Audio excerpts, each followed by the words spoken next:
Hey, Joe here. I've been working on pulling this transmission out of this car because of the issue I had last time at the track where it wouldn't shift to third. So it fought me. It seems like it fights me every time. I'm going to do some modifications this time that'll hopefully make it so I don't have to fight it as much next time, but I always feel like I do that, and you see what it gets me. So I didn't get any video of pulling the transmission because I was too busy pulling the transmission. But I'm going to get some video from here on out. Check it out.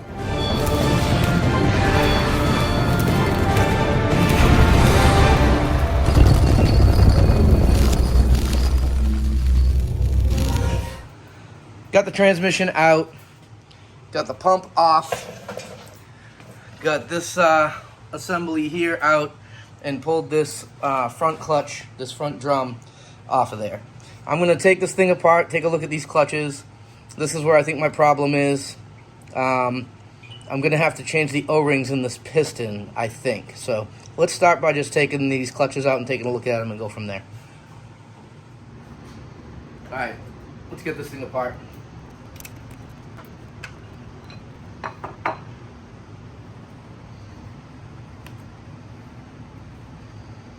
Ugh. Yeah, those don't look good. Yeah, that much I can tell you. I'm no expert on this thing, but that's smoked. So that's definitely where our problem is. Alright, so now we're getting into another new thing I've never done before. I believe the O-rings in this piston are what's bad. In order to get this disassembled, I'm going to need to press on this outer ring, according to the service manual. This gets pressed down so that I can reach this circlip that you can see the gap on right there. So push this down, pop that circlip off, and then I think this ring will come off and I can disassemble this and take a look at these O-rings. So I needed those O-rings for that front drum, and my buddy Sam DiMartino at Force Induction Pros had them. So I decided to just bring the drum down here, and we're gonna swap those O-rings out, and then I'll head back up to my place and install that stuff.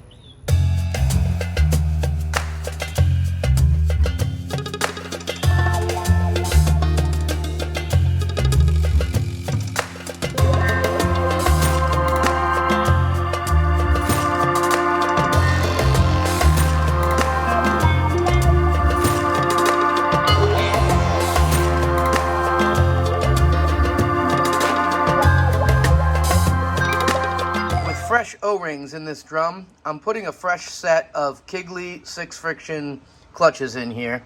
You know, stacking them in there. I've had them sitting in some trans fluid for a while, and just stacking them up in here. Last will be this reaction plate. All these drums and hubs together, and I'm about to drop them in here, which in turn will allow me to drop them in here. We're back together here. I also took apart the end clutch and checked it since it's part of third gear, and it looked good, so I just put it back together. Got this converter cleaned up, got the holes thread chased, and we're gonna throw it in there and put this transmission back up in here. With Patrick's help, got this transmission back up in here. I was just underneath here putting these axles back in. I think we're good there. Pretty much buttoned up here. Got to put the wheels on, front bumper cover on.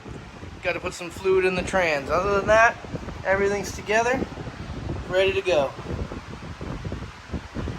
I'm going to get my test gauge here installed in my front clutch port right up there so that I can make sure there's pressure when I start this thing up. Got it running and time to put it in gear.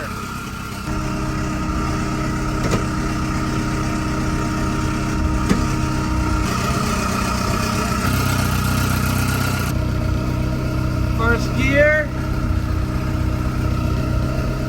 second gear,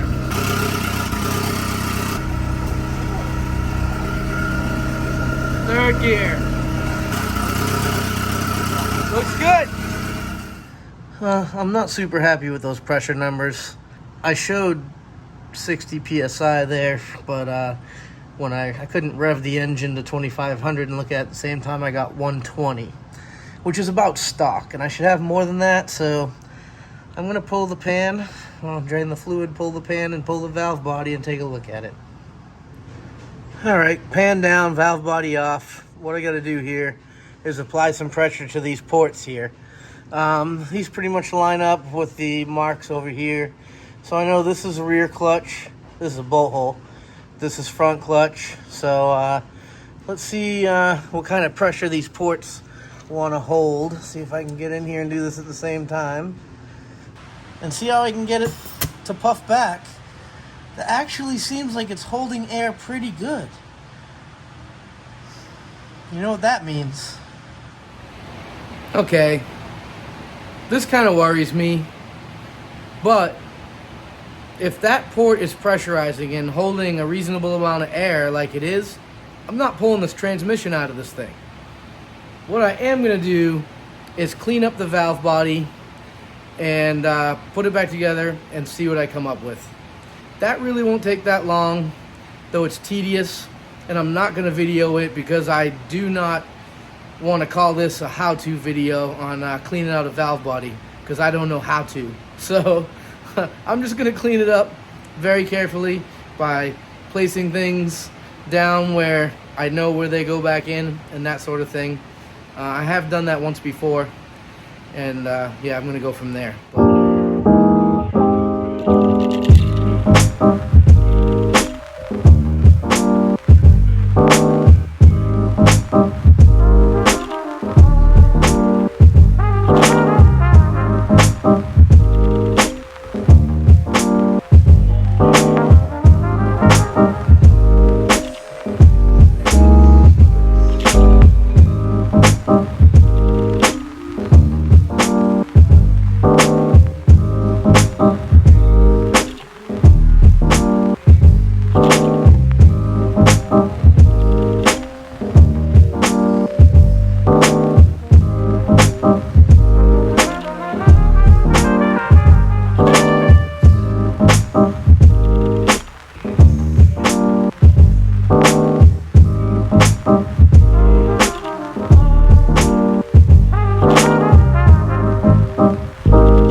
All cleaned up, and I got it kind of finger tight in there. I just gotta torque all the bolts to spec and put a filter on it and put the pan back on and fill it up. With everything back together, the next thing I have to do is to check these pressures one more time. So I'm gonna start it up and do that.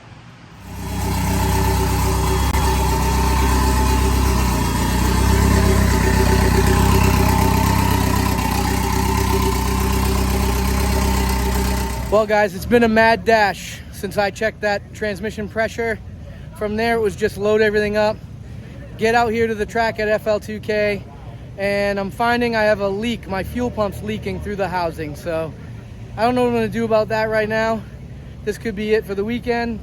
I'm gonna keep riding around and asking people in pit areas, and I'm about to go have the track announcer ask over the PA, but it might be the end for me for this weekend. So, you know, leaking a little fuel out the side. I guess it's been doing it, but it's not smart to run it like that. So I don't really want to catch on fire this weekend. So I don't know. If this is it, then thanks for watching. See you next time.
video. We got my fuel pump figured out. There was basically a loose screw on it. We tightened it up. It doesn't seem to be doing the misting thing anymore, so that's good. We're back now. It's Saturday. We got rained out after I got my fuel pump working, so I never got a pass. So now it's Saturday, and just getting to the track, and my brother Tony forgot to bring enough money to get in, so I'm rolling over there to help him out, and then we're gonna get unloaded, and they're already calling round 2 of qualifying, so I'm gonna need to get ready.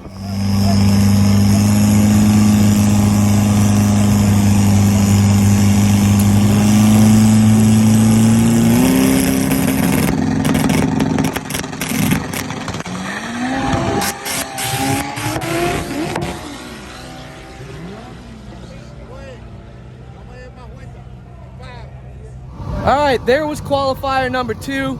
I finally got this thing down the track. Nothing special number-wise, but I'm happy to have it go make a clean A to B pass. So 9.7 at 141. I'll make some adjustments to see if I can do better next time. It really seems like every time when I come up here to make a pass, something happens on the track in front of me and I'm stuck sitting here. Luckily, it's night, so the sun's not out, but I can tell you it's still hot in here.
So I have this thing where if things don't go well, I get disappointed and I stop videoing. So after that second qualifier, it's technically Q3, but it was my second qualifier, the car went slower. It went 9.7, but at less mile per hour with a better 60 foot, better 8th mile per hour is down in the 8th, down in the quarter.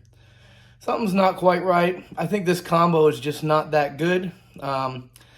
I think my cam change may have actually hurt things. More cam on a small bolt-on Mitsubishi housing is just probably not the right choice. So rather than try to dial this combo in, I'd rather go to a bigger turbo and make some other changes and try to be competitive in these front-wheel drive classes. So that's the direction I'm going to go. So it looks like this year at FL2K, again, all I got was this t-shirt. Maybe next year. Thanks for watching. See you next time. Put cheese on it.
cheese on it.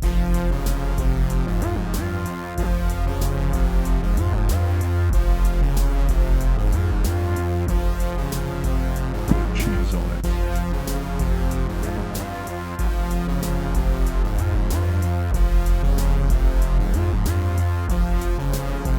Put cheese on it.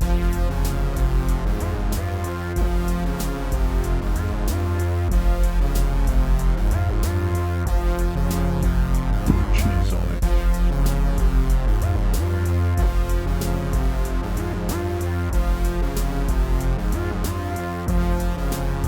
Put cheese on it.